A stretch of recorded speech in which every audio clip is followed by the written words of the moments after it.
Hi, back in the garden again. Well, it's nearly spring. Well, perhaps it isn't, but anyway, spring is coming. Look at these wonderful catkins here, which reminds me that, yes, indeed, spring is on the way.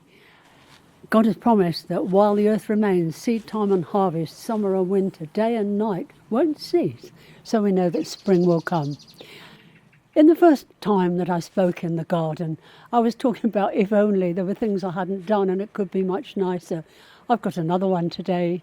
If only I had planted these seeds, I would have tall sunflowers, garden poppies, I would have vegetables, everything would be a wonderful thing. But you know what? I'm not good at planting seeds, as you can see. These go many years back, and actually I've kept them for this sort of occasion, when I can show people that I have not sown seeds, because it reminds me always, what are the seeds that we are sowing in our lives? Because everything we do sows a seed. We sow seeds as we speak to people, as we seek to have opportunities to help people. And we can sow seeds that are so devastating to people that it can ruin lives. We've got to be careful. The prophet Hosea says, "Sow for yourselves righteousness, reap abundant love." Let's sow in the spirit of the Lord Jesus Christ. Let's sow what he has put into our lives.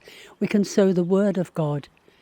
We can sow things that will really encourage other people, that will bring them nearer to the Lord.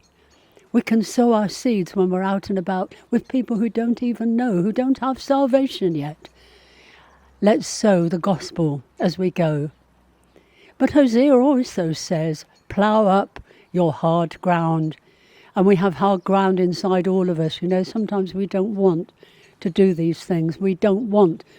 Perhaps we're in a bad mood. We shouldn't be. We should come quickly to the Lord. But perhaps it's not as easy a day. Let's be careful that we plough up those hard places in our lives and we sow our seeds of righteousness and reap that abundant love, because God has so much love to pour on us, and as we give, so he pours back into us. So get sowing. I don't know if I will ever sow these, probably not. They probably wouldn't grow. But if I buy seeds this year, I'll have a go at planting them.